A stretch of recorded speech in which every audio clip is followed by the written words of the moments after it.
Hi, I'm Shelby Williams with Plano City Council.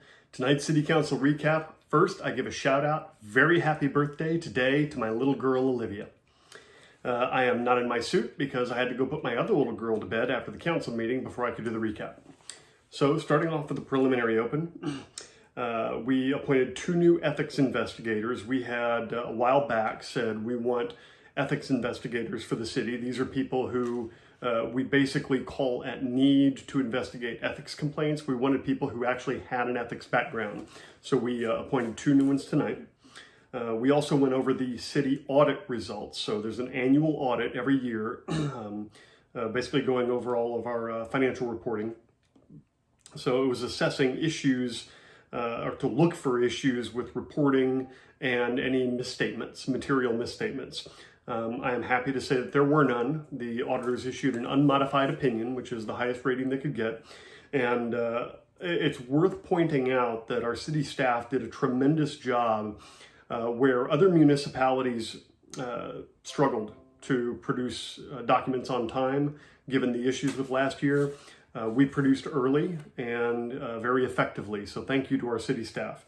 I should note that a successful audit means that we accounted for the money properly, your tax money. It does not mean we spent it most wisely.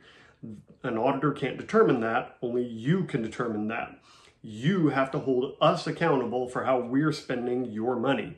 You can do that, well, really every council meeting you can speak, but you can do it in the most notable way by voting in the city elections, the next of which is coming up on May 1st of this year, 2021. So we then had a discussion on mandatory retirement age. This came up a while back when Councilwoman Maria Tu and I brought up the idea of term limits for appointed positions. Council appoints 3 roles, the city manager, city attorney, and the chief municipal judge. So one of the alternatives that was brought forth was, instead of term limits, a mandatory retirement age. We had a fair bit of discussion about this tonight, but the council voted and determined not to move forward with that. We then moved on to the meatiest discussion, which is the 2021 bond referendum. Now, if you've read any of the stuff that I posted lately and published, you know that a potential of $404 million had been put forth for council to put on the bond referendum in the election on May 1st. Now, pardon me, that was the potential maximum. All the projects totaled $404 million. Our job tonight was to pare that down to what we wanted to present to you, the voters, on the ballot. We whittled a lot of stuff off. I have not been able to do the math yet to see what made the cut. Looking at what remained, I'm guessing it's somewhere in the neighborhood of $300 million, $320 million that will show up on the bond, but it's not in one item. It doesn't say, do you want to approve $320 million in bonds, yes or no? There are going to be 7 different items broken up amongst different categories. So we did say that the Tom Muhlenbeck Center is going to be broken out into its own bond referendum. It's a proposed $15.9 million project. Go ahead and round that up to $16 million.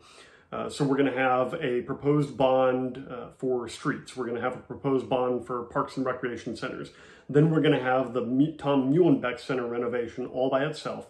Then we're going to have facilities broken up amongst public safety, municipal center, and facilities. Public works, I believe, public works. So total 7 items on the bond. You can go through and pick and choose. You can say, I want to approve this one, I don't want to approve this one, I don't want to approve this one, I want to approve all the rest. However you like to do it. Now, I was mistaken about one thing. I published earlier that legally I cannot advocate for or against a bond measure after it's settled, like we did tonight. I was mistaken. We cannot use public funds to advocate for or against bond measures. I, in my personal capacity, without expending a dime of taxpayer money, like I'm not expending right now, can advocate for or against whatever the heck I like. So after I'm able to review what made the cut and what didn't, expect some articles and some videos from me about the different bond measures that are coming out and will be on the May 1st ballot, the pros and cons of each, as well as my positions on them. I, after all, am going to vote for them myself, so I will share with you all how I feel about each one.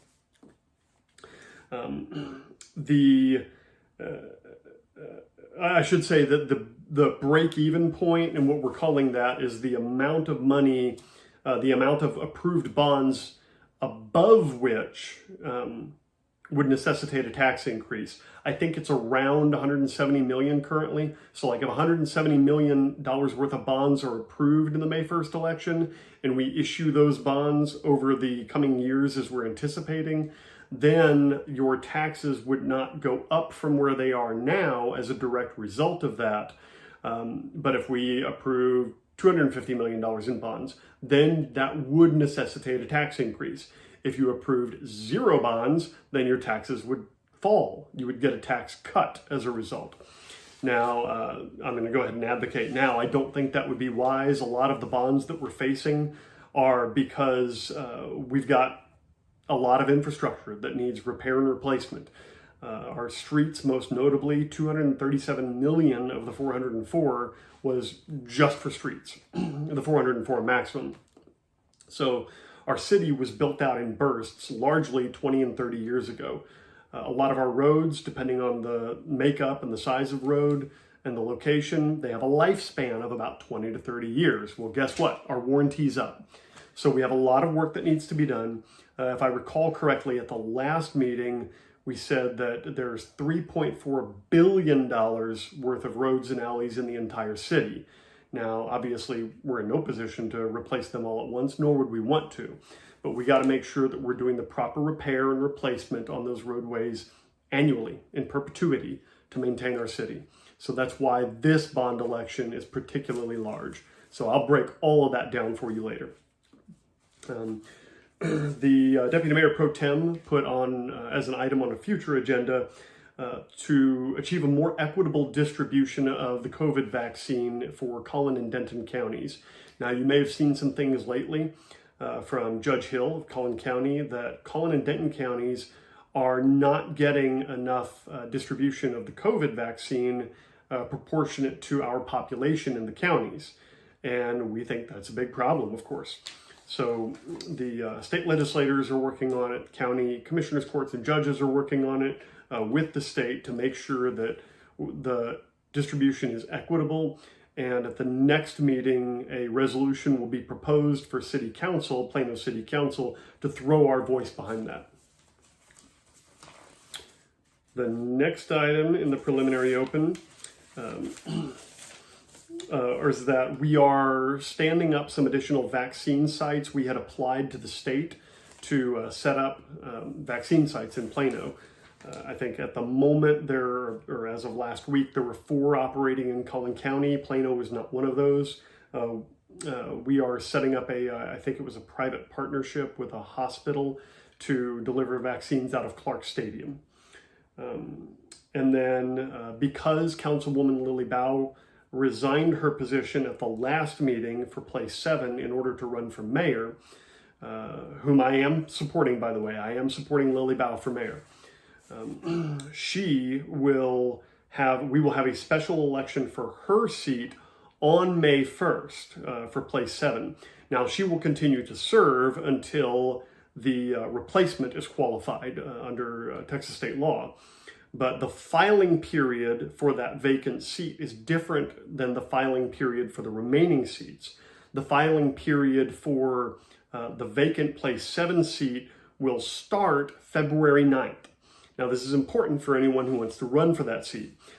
We are going to call the special election itself at the meeting on February 8th. You cannot start getting petition signatures to run for that place until we actually call the special election. And so the filing will open the next day, February 9th, and will run until 5 p.m., close of business on March 1st. So filing for the open place 7 seat will be February 9th through 5 p.m. March 1st. And you cannot collect petition signatures until starting February 8th. But then you will have until March 1st to collect those, unlike the other seats that are currently up. So then we moved on to the regular meeting. A certificate of commendation was issued to the planning department for their work. They were recently recognized for two specific efforts. Appointments were made to the Cultural Affairs Commission, welcome Emily Moore, and to the Tax Increment Finance Reinvestment Zone 2 and 3, that just rolls right off the tongue, to Liz Lansing. Thank you very much for stepping up. Recognitions of service were given to Lawrence Bisno on the Community Relations Commission and to Steve Levine on Parks and Rec, who resigned in order to run for City Council, I'm given to understand, against Deputy Mayor Pro Tem Anthony Ricciardelli for Place 2. Now, just as I support Lily Bow for mayor, I wholeheartedly support Anthony Ricciardelli for Place 2. Then we moved on to our items of individual consideration. We had our consent agenda. We did pull one item from that to have it reviewed by a committee first. Now, there were three things tied together, I should say, in tonight's items for individual consideration. Two of them were, actually all three were tabled at the August 10th meeting last year. Two of them are new proposed zoning districts applied to the Envision Oak Point area. And one of them is the development of the hotel for the Plano Event Center, which was meant to use one of those new zoning districts as the zoning basis for building. However, when those were brought before us in August, the new zoning districts, we felt it was premature because the new comprehensive plan had not yet been finished. Well, we had to pick a date. Based on law, we had to specify a date instead of leaving it open. So we had picked tonight to revisit those zoning districts, believing that the comprehensive plan might be finished by this time. It is not. And I had gone into tonight's meeting ready to table these items again. However, Mayor Pro Tem Prince brought up a compromise, which is to consider the new zoning districts applicable only to the Plano Event Center land instead of to all of Envision Oak Point, and to modify the zoning districts so that they are not more broadly applicable as they were brought before us and were brought before us last August as well. So ultimately we did that. The two zoning districts are residential community design and neighborhood business design. These names by themselves tell you absolutely nothing. So the residential community design is meant to have smaller footprint homes like townhomes, duplexes, etc., of a single family variety. The neighborhood business design is meant to have higher density and more multifamily in a kind of a mixed use way. Both of these did pass tonight, but only for the Plano Event Center property.